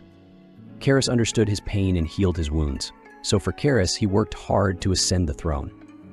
He remembered asking himself, "Your Majesty, if possible, would you like to have me all to yourself?" To him, possessing might represent affection, but compared to possession, he had commanded the use of magic to protect what mattered to him, knowing that everything has an end. Yet, he hoped some things could be preserved forever. He held his hand, and they were close, seemingly inseparable despite the time. As Dylan saw the Emperor bowing before him, he remembered that only Dylan had respected him from the start, and was the only one who had stood by him in his darkest moments. Looking at Dylan, his hand instinctively moved, and he couldn't help but kiss him. His return was driven by revenge, but if someone was willing to be by his side, why not fall in love together? "Your Majesty, I actually have those feelings for you too." At that moment, Karis shed his guise as the Grand Master and became a 20-year-old girl, vulnerable and honest. There was a mix of shyness and flirtation, and the man before him noticed the subtle cues. He immediately invited Karis to his room that night to enjoy some fireworks. Karis, aware of the underlying implications, did not refuse but gazed at the boy with a lingering excitement. When he returned to his room, the attendant asked if he needed help, as the first night was often filled with shyness and awkwardness. Karis declined, preferring not to rely on external help. He wanted to experience and confirm his feelings for Dylan in the most genuine way possible. In the evening room, Dylan seemed calm, but Karis had felt from the first moment he met Dylan that this person was meant for him. That fateful feeling was what people called destiny. The fireworks represented a fleeting moment of eternity, a time without regrets. Karis, despite being a duke's daughter, had been mistreated by servants. As a child, he had a fondness for a fruit called Piu Erlin, but those servants would always eat his portion of food right in front of him. No one cared about the young lady being mistreated because these actions were all tacitly approved by his father. He had never been loved by anyone. On this road called life, he advanced alone as a traveler. He swore to take revenge on the world, starting by controlling the royal family. Yet in the process of seeking revenge and becoming the Emperor's teacher, the Emperor mended his broken self. "Teacher, I love you." The affectionate declaration from Dylan melted Karis's heart during the snow-covered winter. Karis was stunned. Although Dylan had expressed his love before over the past 6 years, each time it was brushed aside. This time, however, it strongly touched his heart. Dylan did not demand a response. That night, as Karis took a bath, he realized that he had once thought he could manipulate Dylan's feelings, but faced with Dylan's confession, he felt uncertain. Nonetheless, he would not give up on giving his all, but maintaining some distance from Dylan was still necessary. However, Dylan's love was as intense as a storm. He sent a portrait of Karis, a gesture symbolizing the highest honor in royal gifts. Karis remembered that in his past life, Dylan's mother had been the one to give such a portrait. Now the role had changed to Karis, and even the nearby spinsters could feel the strong affection. During the day, while Karis was handling letters from suitors, Dylan swaggered in. Seeing the compliments in the letters, Karis couldn't help but frown. The maid preparing to leave shouted loudly at Karis, "Let me see who dares to court the Emperor's woman." The maids were stunned. "Your Majesty, is this an open display of jealousy?" At that moment, Dylan smiled. He wanted everyone to know that he would be pursuing Karis. During a piano lesson, he prepared a plate of persimmons for Karis, a fruit he loved as a child but had never been able to eat. How did Dylan know? The gesture made Karis forget the painful memories of his childhood. Dylan then played a piece for him. The song, which was said to be composed to allure women, expressed emotions from the depths of the heart. As the emotions in the music reached their peak, Karis realized that Dylan was sincere. It turned out that someone had never given up and had always loved him deeply. The news of the Emperor pursuing the imperial teacher spread throughout the country. Everyone believed it was a match made in heaven. Only Kahu felt distressed, struggling to understand why he was so unhappy. Even as a knight, he found himself struck down, realizing he might have developed feelings for Karis. Karis accepted Dylan's confession, and in the moment the fireworks exploded, their eyes were only for each other. The billions of stars could not compare to the sight of the man before him. Karis opened his eyes to see Dylan's figure.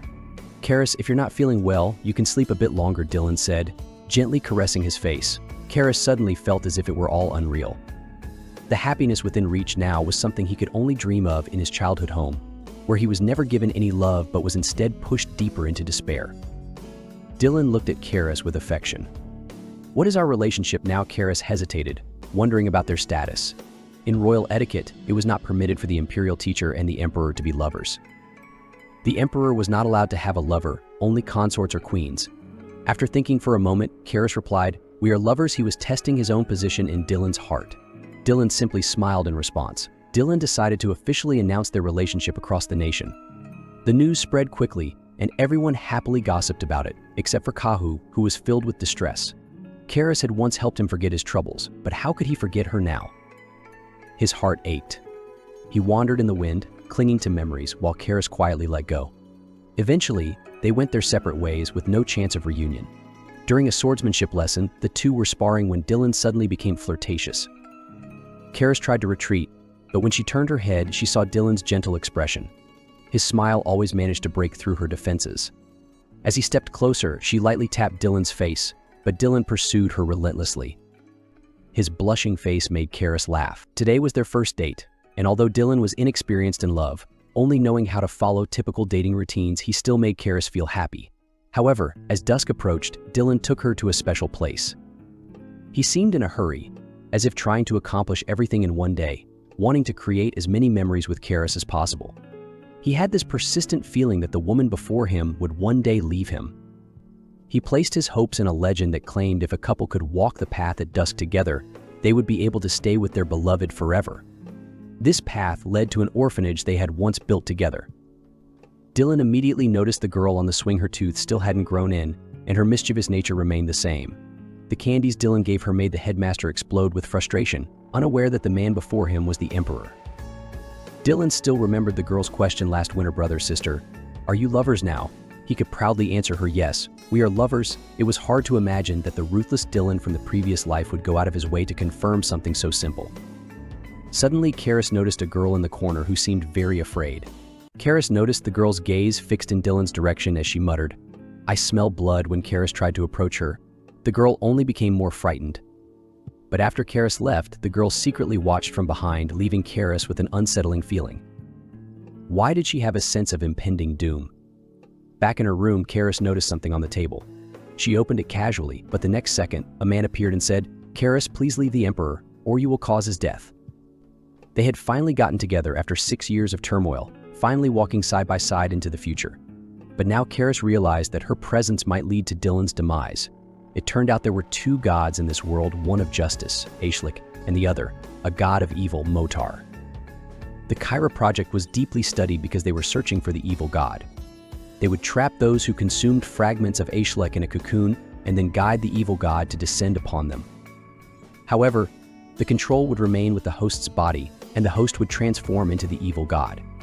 From that moment on, the host would have only one purpose. That meant destroying the fragments of Aishlik and becoming the world's only true god. Karis never expected that the reason behind his rebirth, his extraordinary abilities, and even his capacity to absorb demonic powers, was because he himself was the evil god. But where were the Aishlik fragments? It was said that every so often the largest fragment of Aishlik would be born, giving someone unparalleled talents, making them the darlings of humanity. Who else could this be but Dylan? The evil god's intent to destroy the Aishlik fragment was something that couldn't be suppressed. The closer they were, the harder it was to control the inevitable explosion. Yes, Karis had unconsciously wanted to harm Dylan, and the Aishlik fragment was no match for the evil god. It was a cruel twist of fate. Karis had finally found happiness, the first ray of light in over 400 years, but now it seemed he would have to extinguish it himself. That night, as the two lay close together, Karis whispered, "I love you," and Dylan replied, "I love you too." But no one knew the burden weighing on Karis's heart. He couldn't guarantee that he wouldn't harm Dylan. Perhaps leaving him was the only way to keep everyone safe. He was the noble fragment of Aishlik. Perhaps if Karis left him, Dylan could still overcome the pain. Before departing, Karis sought out the former emperor, the very one who had conspired to forge Karis into a demonic sword, subjecting him to 400 years of torment. Now, that emperor had become a prisoner. Seeing Karis's form, the emperor was struck with horror. Didn't I already forge you into a sword? How do you still maintain your human form? It seemed that because Karis had consumed the fragment of Aishlik, the former emperor had regained memories from before Karis's rebirth. But this only served Karis's true purpose, causing the emperor to regret all that he had done. Dietrich I, your empire has already fallen. Flames now sweep across this land, the walls are reduced to ruins, and your people have turned to ashes amid the former emperor's cries of despair. Karis ended his life with a single strike. At last he had avenged himself. As the flames consumed everything, 400 years of agony came to an end. That day, Karis walked the final path with Dylan. Dylan, being with you has made me truly happy. He had so many things he wanted to say, but looking at Dylan, he couldn't find the words. He once dreamed of facing the future with him, creating countless memories together and making promises of never leaving each other. But perhaps now, that was no longer possible. The wind was picking up and spring was near. They had once fallen in love in the wind, and now they were to part in the wind as well. Karis truly loved Dylan, but he had never been intoxicated. It was his presence that had twisted Dylan, who was originally a brilliant politician.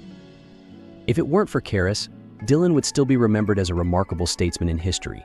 Karis hoped that Dylan could forget about him and live a peaceful life. At 5 a.m., Karis turned back to look at the Imperial Palace before resolutely heading towards the magic town to leave.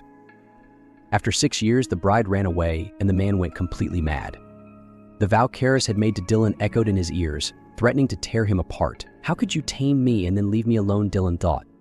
It was you who approached me, pulling me into the swamp named Karis. And now you've abandoned me. Maybe I should catch him and turn him into a specimen, so everyone knows he belongs to me. Karis felt strange. He had thought leaving Dylan would be incredibly painful, but he was surprised at how quickly he found peace. It had been 3 years since he left, and Dylan hadn't sent anyone to track him down. Maybe he had already forgotten about him. But Karis underestimated Dylan. Dylan had allowed Karis to disappear 3 years ago, thinking he would eventually return. Dylan had witnessed the vitality of spring and the end of winter. He always believed he would see Karis in the next season, but he was disappointed every time. 3 years had passed. Karis never returned, and Dylan had completely descended into darkness. His eyes harbored a madness that he could no longer suppress. It's all because of him, Dylan thought.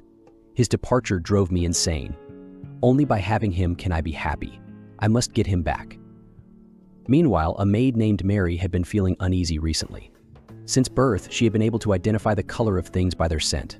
For example, the scent of grass was a vibrant green, and the chilly air of the first snowfall was a pale gray. The first time she saw the Imperial teacher Karis, he was an immaculate white. But now the aura around Emperor Dylan was a terrifying black.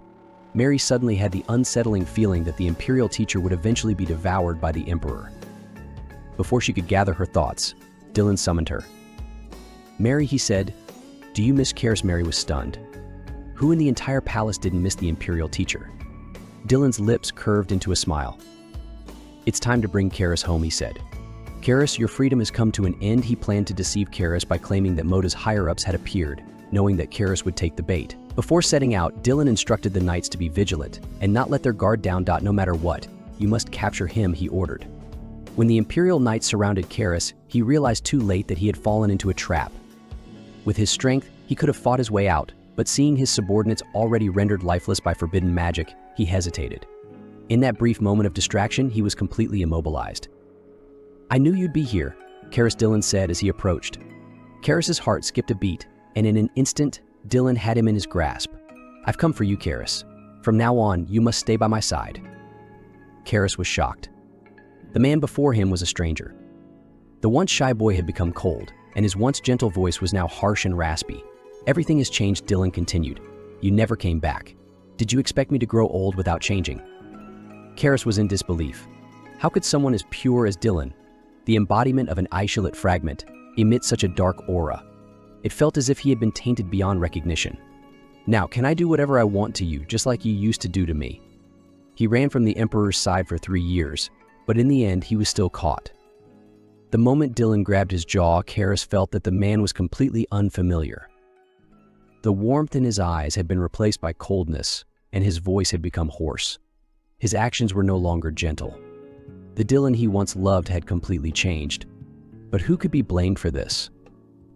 It was Karis who had approached Dylan, tamed him, and then abandoned him. 3 years had changed many things, turning the once gentle boy into a tyrannical ruler. What hadn't changed was Dylan's possessiveness. He not only ordered that Karis not speak to other men, but also isolated him from his companions, controlling him tightly. As soon as Karis opened his mouth to argue, Dylan entered the room. Karis hurriedly asked where his companions were being held, but saw Dylan's lips curl into a smile. "How can you leave me aside to worry about someone else?" Dylan slowly moved closer to Karis. "I told you, you're not allowed to talk to other men. You're not allowed to look at other men. You can only look at me. Only look at me. Only listen to me." The current Dylan gave off a suffocating feeling. What's even more outrageous is that as soon as they got on the carriage, Dylan pulled Karis close and kissed him coldly, ignoring his unwillingness. Karis, in anger, smeared some tomato juice on him. "Your kissing style is quite unique, Your Majesty. Please respect me," he said. The capital had rapidly developed over the past 3 years, showing signs of a flourishing era. But what puzzled Karis was that every official's face was filled with fear. As soon as they entered the palace, everyone flocked to them, including his former handmaid, who tearfully cried out, "Master, how? How did you come back?" They led Karis to the queen's palace, which had been cleaned and maintained daily for the past 3 years. Every night, Dylan would sit there, waiting for Karis's return. Karis was taken aback to find that Dylan had given him the queen's palace. This seemed too much against the royal protocol, especially since Karis still held the position of the imperial teacher. Dylan had become so obsessed. Karis noticed a jewelry box nearby, containing the sapphire earrings and other pieces of jewelry that he once cherished. Even the smallest items were preserved meticulously. At that moment, Karis realized that Dylan had been choosing things he liked while waiting for him to return, year after year, through spring, summer, autumn, and winter. But the one he truly loved never returned, leaving behind a body covered in scars and a shattered heart. Love is indeed a powerful emotion, capable of consuming even someone as rational as Dylan. Yet Karis knew he couldn't stay by Dylan's side because he didn't want to see him get hurt. "You are the noble fragment of Ashelet, and I am the infamous god of evil. Perhaps if we had different identities, we might have been a good match." The engagement had been broken for 3 years. If Dylan had known that was their last conversation, he would never have let Karis leave. Before parting, Dylan had once asked him, "Do you have any memories from before your rebirth?" He couldn't recall how. In their previous life, Karis was the sacrificial pawn of his family, arranged to be betrothed to Dylan. There was no expression on his face. He simply accepted it, as he had no right to choose in his life. His fate was like a dandelion blown away by the wind, innately kind yet having endured all the hardships of life, like a blade of grass standing tall after being battered by a storm. From that moment, Dylan felt a deep sympathy for him, wanting to take care of him. But then Karis disappeared, just like he had now. For 3 years, Karis was gone, and during that time, Kahu's life lost its luster. He turned down every marriage proposal his family arranged, realizing the significance of love and how disrespectful it would be to marry someone he didn't care for. But where was Karis? If he didn't return soon, not only would Kahu feel as if he were living in a void, but the entire nation would be plunged into turmoil. All of this was the result of the Emperor's actions, fueled by Karis's past decisions. Dylan had launched relentless wars both within and outside the Empire, throwing the continent into chaos.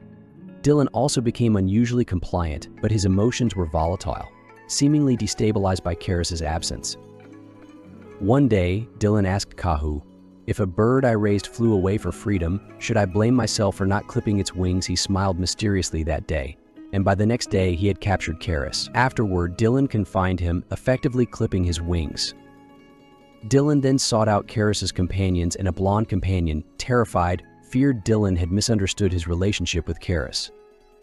Hastily, the companion explained that he was merely Karis's subordinate, but this only sparked Dylan's fury. "The name Karis is only for me to call.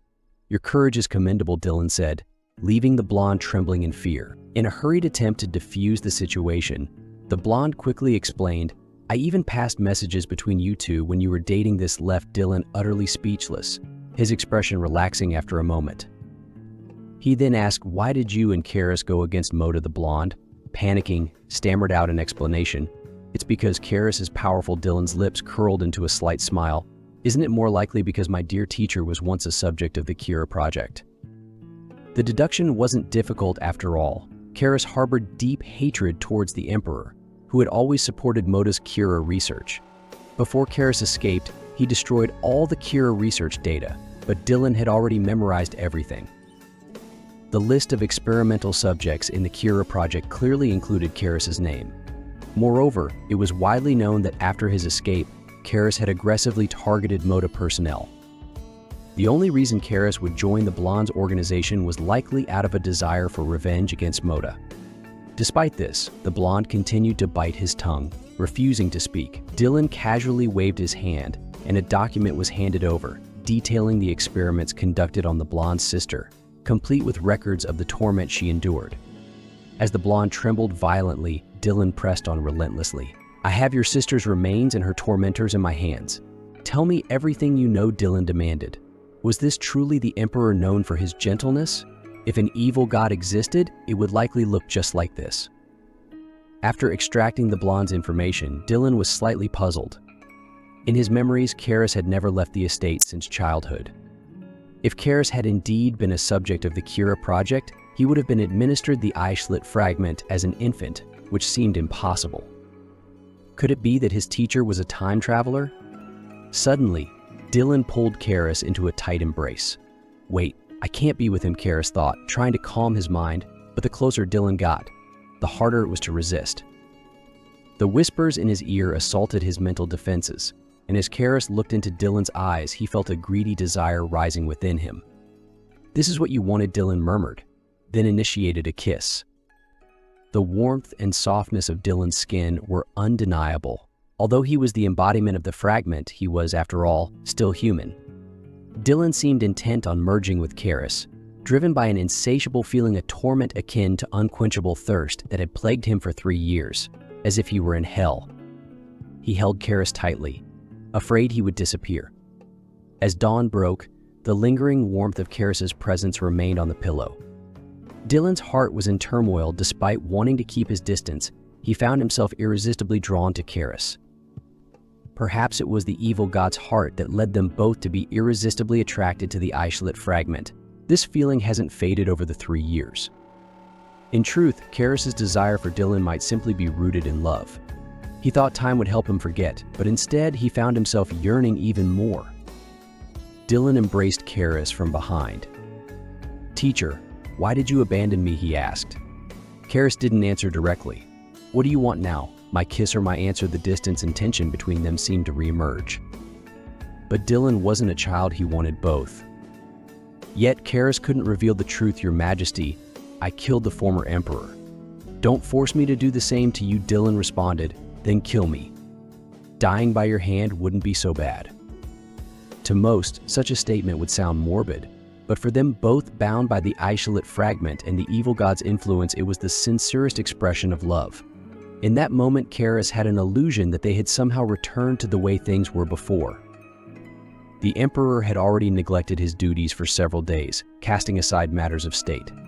That night, Dylan took Karis to a place special to him. He knelt before his daughter, the Empress. "The first I am willing to do anything for you," Karis was puzzled. "You have always treated me like an animal. Why are you offering to help now?" It turned out that after leading a successful rebellion and becoming the Empress, Karis had severed all ties with her father. The guests at her house came and went, but he couldn't find any joy in it. He realized too late that Karis had cut off all connections with him. And he should have apologized sooner. When Karis suddenly fled and began opposing the royal family, he panicked. Not only was he now against his daughter, but she might also be executed. He blamed himself, thinking that if he had shown her some love, she might not have taken this path. Since then, he had been in despair. His brother came to visit and saw his miserable state.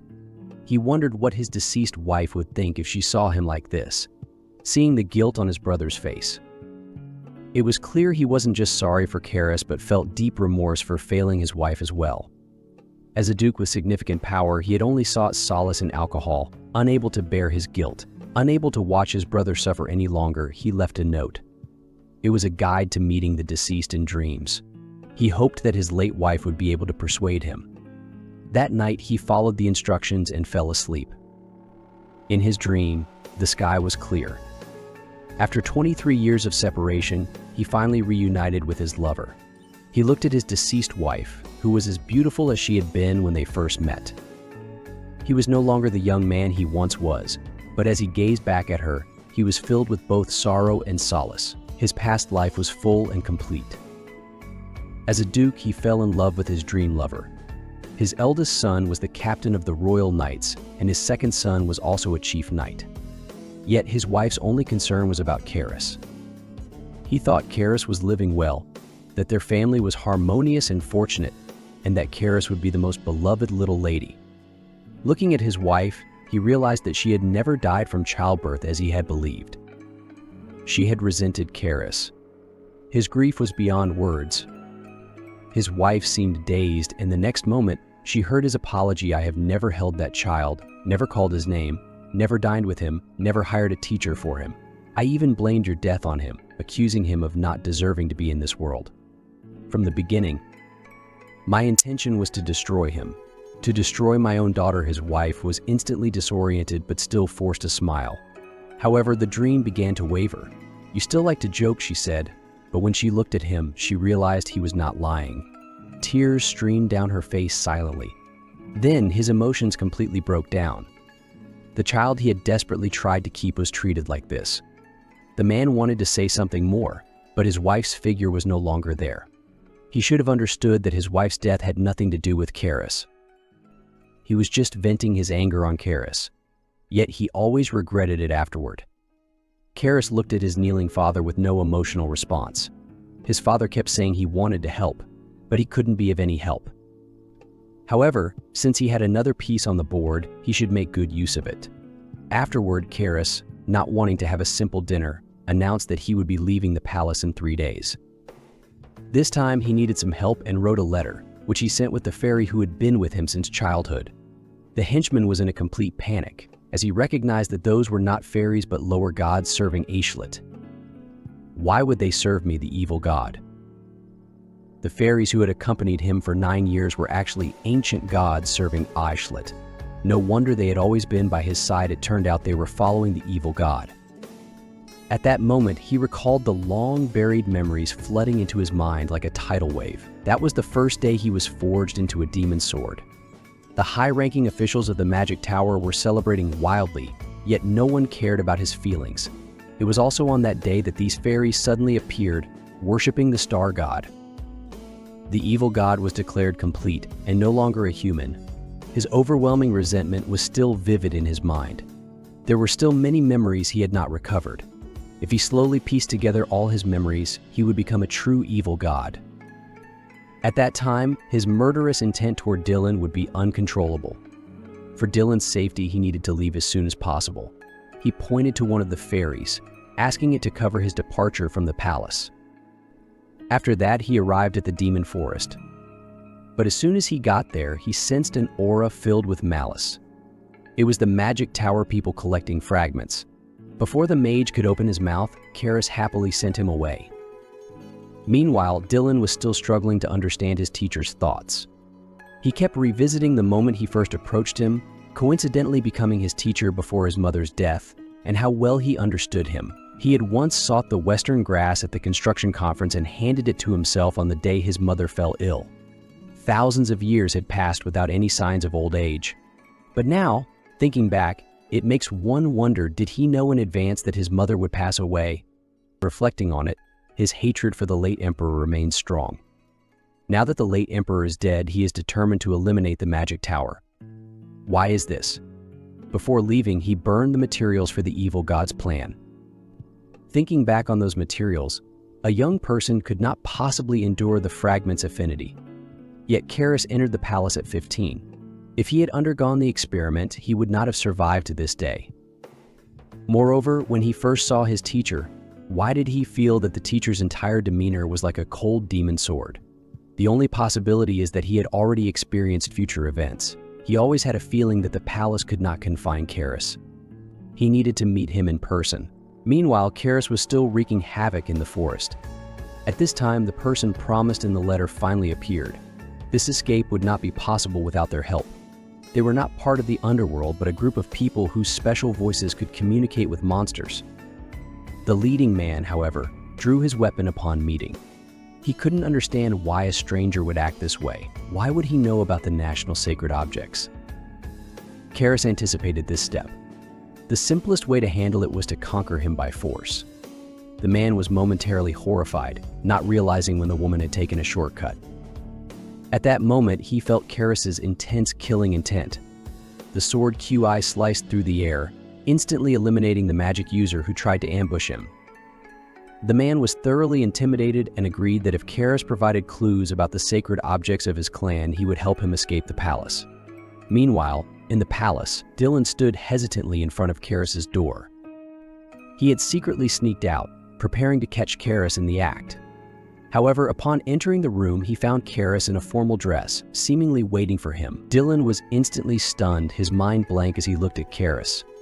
As his brain struggled to process, Karis had already touched his face, saying, "Your Majesty, I've been waiting in the room for you."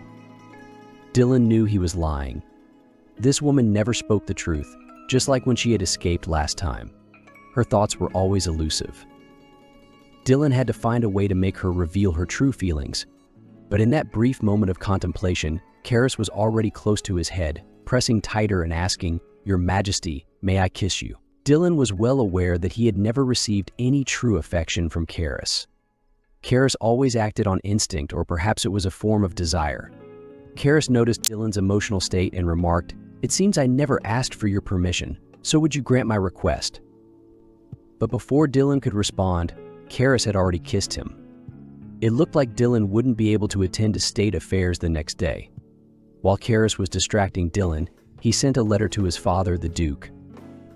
The Duke couldn't understand what his daughter, the imperial teacher, was thinking.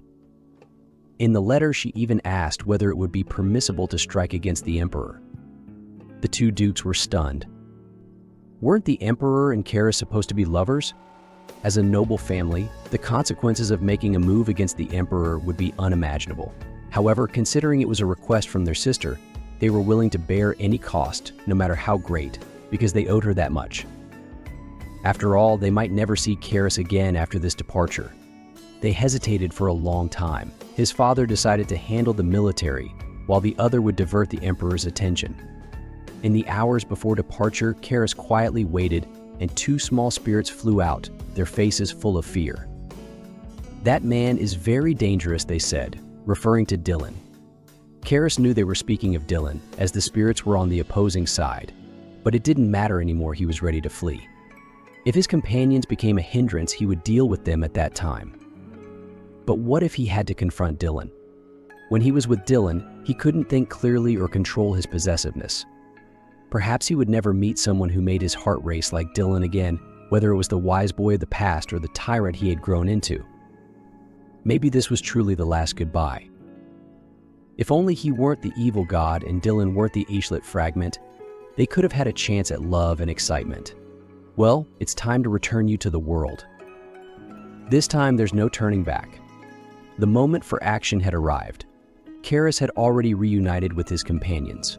Once he passed through that door, there would be no return, but now it was time to leave. Dylan finally realized that his wife was a reincarnator, understanding why she knew him so well, why she was aware of his mother's illness, and why she offered the elixir at the critical moment. He also understood why he felt that way the first time he met Karis. The sensation he had of Karis being like a cold sword finally made sense. Karis had already experienced the future and had endured the brutal experiment of becoming a demonic sword. To confirm this, Dylan summoned the equally suspicious Kahu. Kahu was reluctant, as he loved the Emperor's woman. In a way, they were rivals, and every time they met, there was a physical unease between them. Dylan got straight to the point, finding the situation interesting. "Why were you so afraid when you first met me?" "Back then, I was just a crown prince, rarely appearing in public. Yet your expression seemed fearful. So, in the future you've experienced, who is the real crown prince?" Kahu was stunned, not expecting Dylan to know. But before he could react, Dylan pressed further, asking about Karis's connection to the demonic sword, Kilar. Kahu tried to play dumb, but Dylan wasn't fooled. Consider this: who could have mastered military tactics at 15, be overwhelmingly powerful, and excel in various fields of knowledge. Kahu always handled state affairs perfectly, and the truth was, they were all the same. They had all experienced time reversal. Kahu almost slipped up, but just then, shouts rang out from outside, announcing that the Ronin family had rebelled. Dylan didn't seem surprised. He had long expected Karis to try to escape. So you're finally running away? The game of cat and mouse is over. The palace guards were being held back by the Ronin forces, and the balance of power in the Empire seemed to be shifting. As the Emperor. However, Emperor Dylan was already on his way, relentlessly pursuing the distant figure of Karis. He had ascended the throne solely for Karis' sake, so why would he care about a rebellion? But this time, he was determined not to let Karis slip away. In the blink of an eye, Karis had left the palace woods, and the Rafina clan was already there to meet him. Karis' departure was a meticulously planned move, with his father and family merely serving as bait. Once used, they were to be discarded. Yet, the plan was going so smoothly that it felt strange. Shouldn't Dylan be doing something by now? And why did this smoothness surprise Karis? Could it be that deep down, Karis actually wished for the plan to fail? Just then, the sound of hooves echoed from behind. That familiar figure was closing in, getting closer in Karis' eyes. Dylan had caught up. But could he, alone and outnumbered, really stop Karis? People live for certain moments, and for Dylan, that moment was the one when he would finally marry Karis. So to seize that moment, Dylan was willing to sacrifice everything. Karis had already crossed the border, and if he truly wanted to leave, Dylan couldn't stop him. "Talk to me, Karis. I won't keep you long," Dylan pleaded, desperate to hold on. Karis was determined to go, but hearing Dylan's heartfelt pleas, his resolve wavered. "I've known for a while now you came from the future. You became my teacher to make me emperor. But why do you insist on leaving me? Is it because you're the demon sword Kyra?" Everyone was stunned. The leader whose mission was to destroy the evil god turned out to be the evil god himself. Dylan had already figured it out. Karis and Kahu came from a future timeline where Dylan never became emperor, not even crown prince. This could only mean that everything happening now was meticulously planned by Karis. You hate the royal family and want to destroy the magic tower. So it's not hard to deduce that in the original future, you were persecuted by both the royal family and the magic tower in your short life. Karis wasn't surprised. He understood everything because he was Dylan, a fragment of the gifted Ashilith. Karis hated the royal family, and every royal member had been exterminated. But Dylan, as the leader of the royal family, survived. It was because the young boy was his beacon of light. Yet why did Karis insist on leaving? Why couldn't they just love each other? Dylan knew it was because of the danger, but still, "Karis, even if you kill me, it doesn't matter. I don't care if you're the evil god or if you'll eventually destroy me. No matter what, I love you." At that moment, time seemed to freeze. After enduring 400 years of hardship, Karis finally deeply felt that he was still human. "If you want to take everything from me, then take my life too." Karis couldn't understand why the love Dylan spoke of was so noble. The love that risked everything wrapped his heart in a layer of warmth and secure obsession. The rational side of him was utterly defeated. Looking at the gentle boy in front of him, he couldn't help but wonder, is this really worth it? After all, from the beginning, he was just a pawn, but Dylan was willing to be used, to abandon his glory and status, even willing to live like a docile animal. "Please keep using me. If you want me to starve, I'll starve. If you want me to live like livestock, I'll obey." Seeing Karis remain silent, Dylan grew even more anxious, his tone turning to pleading. "Is it because you're the evil god that you fear I'll die?" Karis didn't deny it. "But no matter who you are, you're the one I love the most. I won't die. I will find a way. I won't try to possess you anymore. I will fully support your organization and help you destroy the magic tower." After saying this, he seemed to make a certain decision. Right in front of Karis, Dylan revealed the magical oath he had made. To win back Karis' heart, the puppy-like emperor swore a magical vow: "If I can't keep you by my side, then can my life keep you? I promise not to harm you or your organization." Karis' companion was stunned. This oath meant that if Dylan broke his promise, his heart would stop immediately. They had just initiated a rebellion, but for Karis, Dylan was willing to abandon power, the empire, and even his life.